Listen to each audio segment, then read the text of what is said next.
This is how I create digital planner stickers from a word list quickly and easily using Adobe Illustrator and the variable data merge technique. If you want to see how you can create digital stickers fast, stick around. I'm going to show you how. What I've done here is I have styled some text to look Christmas-like because the word list that I'm working from today is a Christmas-related word list. You can use any word list of your choosing, whether it be Christmas, baby names, it's up to you. This is just a really basic entry into how you can do it. There are a lot of ways that you can customize this. You can have multiple different lists that you work with, but we're just starting with the basics today. I've created my placeholder text, and the next thing is to create the list if you haven't already got one. So I'm going to pull up my list here. I'm going to use Google Sheets today, but you can use Excel. This is my Christmas words list. I just Googled Christmas words and created a list. Here we've got the header. I will show you that in Adobe Illustrator in a second, that you could copy and paste across. Coming in here, Command All, copy, Command All, paste, but time consuming, right? To do that, 50 times or thereabouts. And now I'm going to show you how we can do this. So selecting that, I'm going to go over here to the right hand side to variables.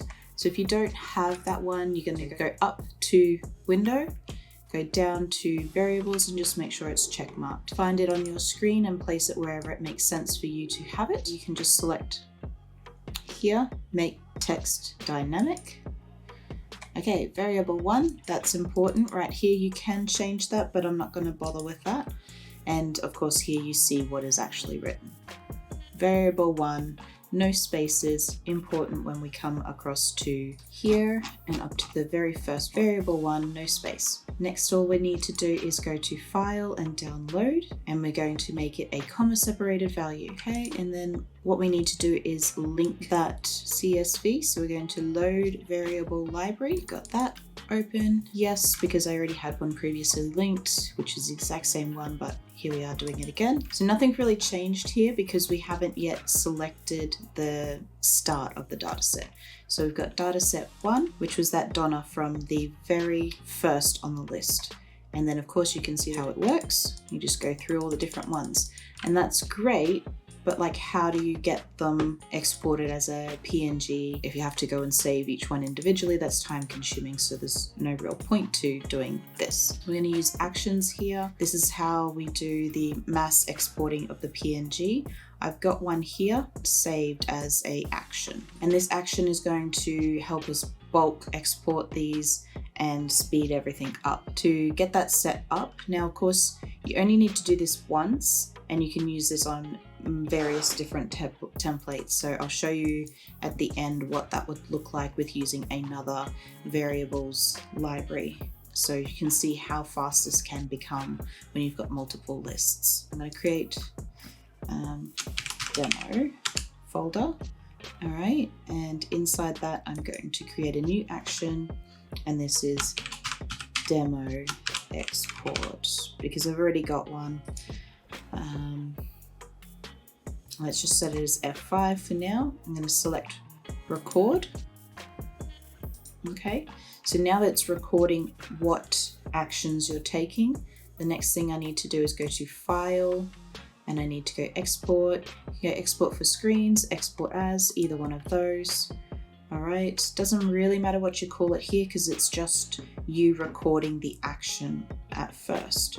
Okay, and we're going to not select use artboards because with the PNG, when you take it into GoodNotes, you want the cropping to be as close to the text as possible. Okay, so you just click on export. So yeah, medium's fine. We're going to leave that it is transparent. Yes, I definitely want it transparent. We select OK. Now that will save that as your first one. You can go in and go ahead and delete it, but let's finish this up. So the action here is export as, and it's showing where you've exported it to. So we just go ahead and stop that record. Now to export them all right, so I've got a folder Christmas stickers. That's where I'm going to end up putting it when we do the batch export. So we go batch. So I just clicked on the three little lines there. We're going to go down to the bottom to batch.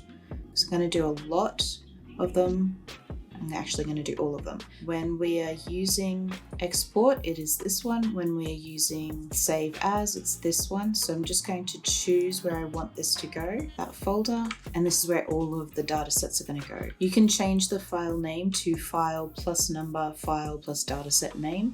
I'm not going to do that because I'm going to show you how you can quickly rename your data sets, export them all. So it's going to go through the 50 odd that we had in our list.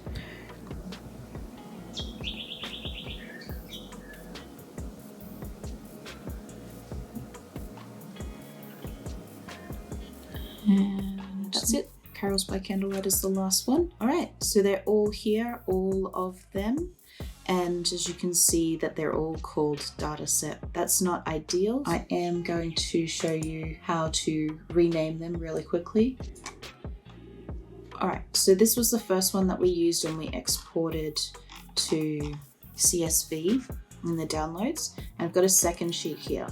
All I've done here is I've created a formula for renaming. I can do a video on that, but all it is I've just taken this one, I've done equals, gone to sheet 1, clicked on this one, and then come back and pressed enter. And then of course you double click on the little square on the right hand side and that fills that all the way down. So yep, there's actually 49 because the first one is the new name. This is what we want everything to be renamed as, and this is the order that they were in. So that's why you need to use the first sheet, because this order is the order that they were brought in, and this is dataset 1. This is the old name from the file. So you can see Donna is dataset 1, Elf is dataset 2. They're all PNGs, so just put .png and then double click on the little blue box. Ren is rename in the command. So this works for Windows. This one has a space in it, and again, they all have spaces in it. So I've just double clicked on the little box, quotation mark, double clicked, and this is the formula. So we need to go equals ren and space and quotation mark and dataset, because that's the old name that we want to change it from, and PNG is the file type, and quotation mark to end it. And then there's another space, then there's a quotation mark, the new name, and then the file type, and then the end of the quotation mark. Is a bit to set up, I suppose, but once you've got it set up, you can change this one by simply changing out the list, and then you just make sure it goes all the way down. And so once you've got it, you're just going to press Control, Shift, and the down arrow button. That selects all of them. Then you copy them. Then you come into here, into your folder where all of them are. You're going to click into the file path here and type in CMD, press Enter, and you're just going to go Command V. So now they're all renamed to what they actually are. Now I was going to show you how you can do that with another list. So just open up another one, most popular baby names. I've just got names here. This is just going to be all girls' names for now, about 100 of them. So we're just going to save that one, file, download, comma separated values. We're going to come into here, we're going to load the variable library. It's most popular baby names, open. Yes, we're going to replace that one. Nothing seems to have changed there, but that's because we haven't selected the data set. Okay, so we're going to go to data set 1. Okay, now Olivia is written in Christmas style text, and we can go through and see all the different ones. So same thing again here. We're going to go to actions, batch, action, and I'm still going to use the demo, oops, misspelled there, export, same thing, we're going to choose, I'm just going to put a folder so that we can see them, names, that'll do. Select folder, we're going to leave it as dataset names, okay, so that makes it nice and easy.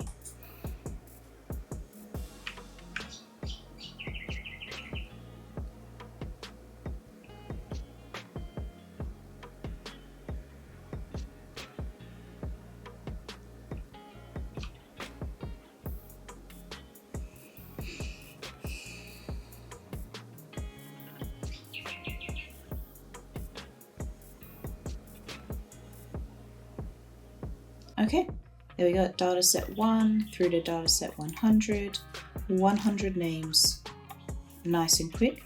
Same thing again, we can come into here and rename, copy, names, CMD, enter. Okay, there we have it, all renamed into the name that they are. Okay, I hope you found that useful. If you have any questions, please leave them in the comments below. Like and subscribe if you'd like to see more.